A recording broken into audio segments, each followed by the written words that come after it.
Selamat datang di presentasi buku panduan inovasi Si Manis. Program ini dirancang khusus oleh UPTD Puskesmas Gabus I untuk mencegah komplikasi kencing manis di masyarakat. Mari kita pelajari bersama bagaimana inovasi ini dapat membantu meningkatkan kualitas hidup penderita diabetes. Sebagai kata pengantar, kami memanjatkan puji syukur atas terbitnya buku pedoman inovasi ini. Buku ini diharapkan memberikan kontribusi positif bagi ilmu kesehatan, khususnya dalam memahami epidemiologi penyakit tidak menular melalui 12 bab komprehensif yang mencakup konsep dasar hingga berbagai jenis penyakit degeneratif. Berikut adalah garis besar pembahasan kita hari ini. Kita akan mulai dari konsep dasar epidemiologi penyakit tidak menular, mengidentifikasi faktor risiko diabetes mellitus, hingga panduan teknis pengisian data dalam inovasi Si Manis sebagai langkah nyata pencegahan komplikasi.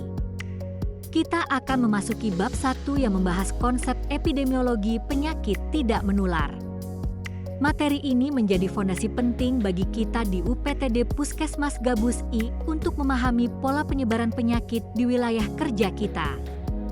Penyakit tidak menular atau PTM adalah penyakit yang tidak menular melalui vektor atau kontak langsung. PTM sering disebut sebagai penyakit kronik karena masa inkubasinya yang panjang dan memerlukan penyembuhan yang lama, seperti hipertensi yang membutuhkan terapi obat dan diet berkelanjutan. PTM juga dikenal sebagai penyakit non-infeksius, degeneratif karena menyerang usia lanjut, dan penyakit perilaku. Menariknya, PTM disebut New Communicable Diseases karena ia menular melalui gaya hidup dan perilaku berisiko yang cenderung diikuti oleh orang-orang di sekitar penderita. Seluruh konsep yang kami sampaikan disusun berdasarkan referensi ilmiah yang valid dari berbagai buku ajar epidemiologi terkemuka untuk memastikan akurasi data dan teori yang digunakan dalam program ini. Selanjutnya, mari kita beralih ke bagian berikutnya untuk memahami lebih dalam mengenai faktor-faktor yang mempengaruhi kondisi kesehatan masyarakat.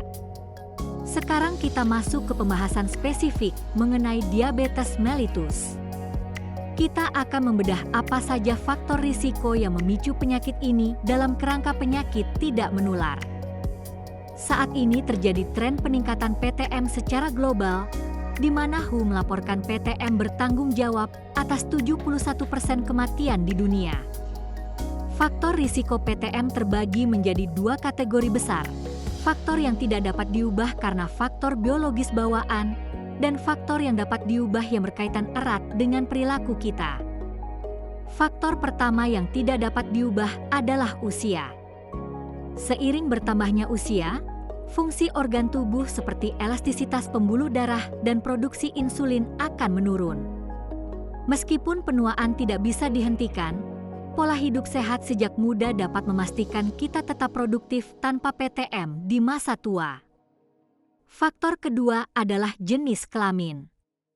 Perbedaan hormonal antara laki-laki dan perempuan mempengaruhi risiko PTM. Misalnya, hormon estrogen melindungi perempuan dari penyakit kardiovaskuler sebelum masa menopause, namun risiko tersebut meningkat drastis setelah menopause. Selain hormon, faktor sosial dan budaya juga mempengaruhi kesehatan berbasis gender. Di sisi lain, faktor ras dan keturunan juga menentukan risiko genetik seperti kecenderungan alergi, asma, hingga diabetes yang diturunkan dari orang tua kepada anak cucunya. Kabar baiknya, ada faktor risiko yang bisa kita kendalikan, salah satunya adalah obesitas. Obesitas kini menjadi epidemi global dan merupakan pintu masuk berbagai penyakit kronis. Indeks massa tubuh di atas 25 sudah menjadi peringatan serius untuk segera melakukan perubahan gaya hidup. Kurangnya olahraga adalah pemicu utama PTM. Aktivitas fisik rutin 2-3 kali seminggu selama 15-30 menit dapat membakar lemak dan menguatkan jantung. Namun, perlu diingat bahwa intensitas olahraga harus disesuaikan dengan usia dan denyut jantung maksimal agar tetap aman. Kemajuan teknologi membuat kita kita lebih banyak berdiam diri di dalam ruangan. Padahal, aktivitas luar ruangan memberikan paparan sinar matahari yang membantu sintesis vitamin D yang terbukti krusial dalam mencegah hiperkolesterol, diabetes, hingga kanker. Pola makan yang salah, seperti kurang serat dari sayur dan buah, berkontribusi pada obesitas dan kanker saluran cerna. Serat sangat penting untuk melancarkan pencernaan dan membersihkan saluran cerna kita dari zat berbahaya. Konsumsi karbohidrat berlebih, lemak tinggi, dan natrium juga meningkatkan risiko diabetes dan hipertensi. Selain itu, stres berlebihan memicu hormon adrenalin yang membebani kerja jantung, sehingga manajemen stres menjadi sangat penting bagi masyarakat modern. Kualitas tidur yang buruk memicu hormon ghrelin yang meningkatkan nafsu makan, sehingga menyebabkan obesitas. Selain tidur, perilaku merokok adalah faktor risiko utama yang harus dihindari, karena racun di dalamnya merusak pembuluh darah dan memicu berbagai penyakit fatal. Konsumsi alkohol juga memperberat risiko PTM melalui asupan kalori tinggi dan kerusakan pada organ hati serta ginjal. Alkohol bertindak sebagai racun yang memaksa organ tubuh bekerja ekstra keras untuk detoksifikasi, yang dalam jangka panjang menyebabkan kegagalan fungsi organ.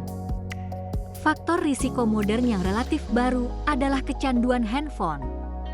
Penggunaan berlebihan memicu gaya hidup sedenter, kurang gerak, gangguan tidur, kecemasan, hingga radiasi yang berdampak pada kesehatan mata dan psikologis penggunanya.